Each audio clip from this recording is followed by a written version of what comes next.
na magbibigay ako ng 1 milyong sako ng bigas para sa mga pamilya sa Batangas na hindi pa nakatanggap ng ayuda sa gobyerno. At ito po ay ginagawa ko naman noon pa sa aking distrito, pero ngayon magbibigay ako ng bigas para sa buong Batangas.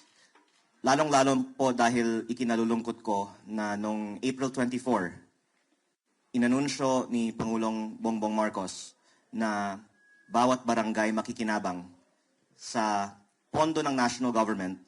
Dapat lahat ng barangays ay nabigyan na ng bigas, pero sa aking distrito, may schedule para lahat ng barangays ay mabigyan at ang ibang mga barangays dapat kahapon ay nabigyan ng bigas.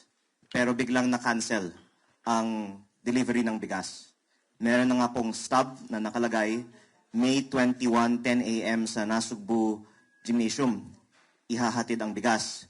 Pero the night before, sinabihan ang Liga ng Barangay ng Nasugbu na hindi natuloy ang schedule at maghintay na lang sila para sa bagong schedule.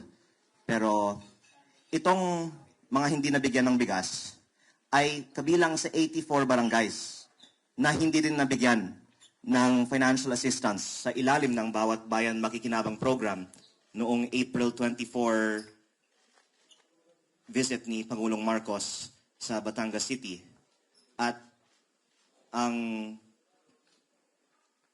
testimonya ng mga barangay captains ay kumpleto ang kanilang isinumite sa mga group chat ng mga barangay captains. Acknowledge naman na kumpleto ang kanilang isinumite, pero hindi sila inimbita. Ang iba pa nga ay sinabihan na hindi sila isasama dahil sa umano'y tampururot. Pero yan ay kwento ko na rin na po noon. Ang dinadagdagan ko lang ngayon ay ang parehong barangays na hindi binigyan ng 200,000 pesos per barangay noong April 24 ay kahapon naman hindi binigyan ng ipinangakot at inischedule na bigas. Kaya nalulungkot ako kasi kung marami tayong mga kababayan na hindi nabibigyan ng ayuda dahil sa kakulangan ng pondo ng gobyerno, mauunawaan ko yan. Kasi hindi naman kaya ng gobyerno sagutin ang pangangailangan ng lahat ng mga Pilipino. Pero kapag ipinangako na ng ating Pangulo na bawat barangay makikinabang at inilaan na ng nasyonal na pamahalaan ang pondo para sa bigas para sa bawat barangay, may stub na, ini-expect na ng mga BHWs at barangay tanods ng mga barangays na ito ang bigas para sa kanila kahapon at biglang sinabihan sila na hindi tuloy ang delivery ng bigas para sa kanila.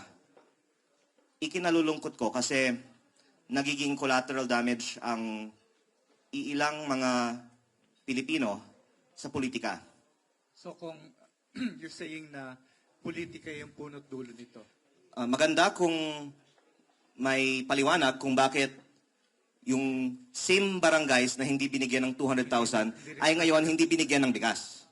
Pero kaya ko yan din masasabi dahil mismo testimonya nila, sinabihan sila ng Kapitolyo na hindi sila isinama sa April 24, 200,000 pesos distribution ni Pangulong Marcos dahil sa tampurot sa Kapitolyo. Kaya ako po ay walang ganong salita sa aking bokabularyo. Natutunan ko lang yung salitang tampururot galing sa mga kapitan ng aking barangay. Pero kung maiba lang tayo, punta naman tayo sa national. Meron kang proposal na yung VAT sa gasolina, petroleum products, bawasan from 12% gawing 10%. At may computation ka rito kung paano ano yung matitipid ng gobyerno at pwedeng ibigay sa taong bayan. Tama ba to? Opo. At yung computation mo rito, magkano yung matitipid? Kaduktong po ang aking advokasya para ibaba ang VAT at ang mga issue na nakikita ko sa ayuda. Kasi kaya nila sinasabi hindi natin dapat ibaba ang buwis dahil mas maganda daw ang targeted na ayuda para sa mga nangangailangan. Pero I will answer your point directly after this, but I just wanted to lay out that ang problema sa targeted ayuda, ang mga politiko ang nagta-target. Tapos, pinapapila pa ang mga tao. Tapos may administrative cost pa. Sa napakalaking inefficiency sa targeting ng ayuda, mas mabuti na lang bawasan ang ayuda at bawasan na lang ang VAT. Ang position paper na isinumite ng Department of Finance sa Kongreso tungkol sa aking House Bill 4302 na inihain ko noong Setyembre last year ay ang DOF ay tutol sa pagbaba ng VAT dahil sinabi nila mahigit 250 billion pesos per year ang mawawala sa revenue ng gobyerno. Pero mali po na tawagin itong kawalan. Dahil yan po ang matitipid ng mga taxpayers. Ang 250 billion divided by, let's say, 28 million families ay mga 9,000 pesos per family per year. At saka kung, maputo lang kita, malaki yung kinita na ng gobyerno doon sa pagtaas ng nung sumipa yung diesel na 130 pesos per liter. Ano na sila nun, di ba? Windfall na. Opo. So, unlike sa ibang bansa na ASEAN, like Indonesia, sinubsidize ng gobyerno yung fuel, kaya wala masyadong pagtaas. Pero dito, walang nangyari ganun. Tama. So, tama yung posisyon mo. No, kung babawasan nga na gagawin 10%, yung sa 2 billion na yon na matitipid, pwedeng ibigay sa taong bayan at tipid sa taxpayer, sa mga bumibili ng gasolina. Tama po. At ang Pilipinas nga ang may pinakamataas na presyo ng langis sa ating mga comparable ASEAN countries at yun ay sa kadahilanan na sa ibang bansa may subsidiya, dito pinapatawan pa ng buwis. At ang sagot nga ng iba ay mas maganda, may targeted ayuda kaysa sa buwis. Pero nung committee hearings naman, sinabi ng lahat ng mga representante ng mga transport sector groups na mas gusto na lang nila ibaba ang buwis, isuspende ang fuel excise tax kaysa pumila pa ang mga tricycle drivers para sa 5,000 pesos na hanggang ngayon, marami pang mga tricycle drivers ay hindi nabigyan ng 5,000 pesos at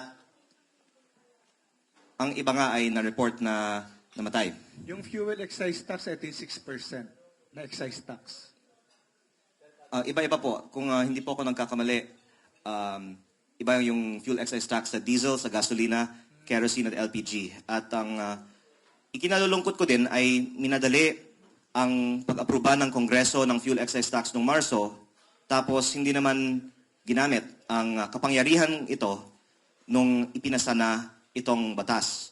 Kaya nung isang araw din, nagpanukala ako sa Kongreso na sa Kalinga Act, hindi lang bigyan ang Pangulo ng kapangyarihan na isuspende ang VAT sa langis, kung hindi din gawing automatic na pag-aproba nitong batas at i-activate ang national emergency sa enerhiya, isuspende na ang VAT sa langis. At tulad po ng nabanggit ninyo, kayang-kayang ito dahil kumita na ang gobyerno sa mas mataas na presyo ng langis. May windfall na nga tayo, pero sinasabi nga nila, doon na lang sa ayuda natin gamitin ang windfall.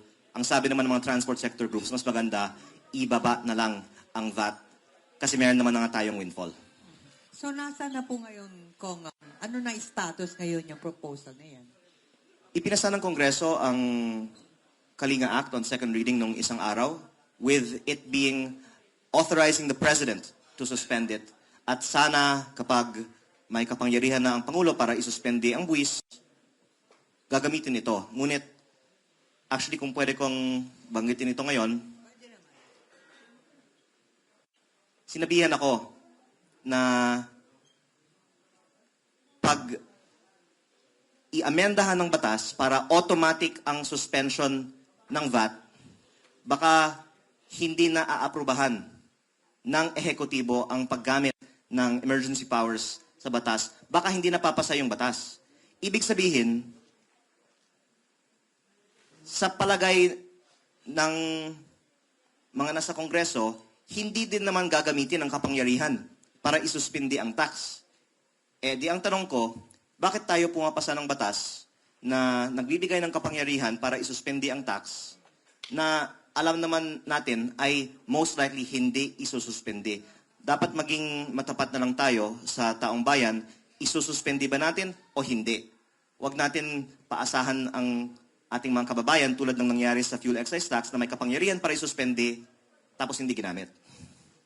So kung gano'n ang mangyayari, di parang baliwala din yun, Kong?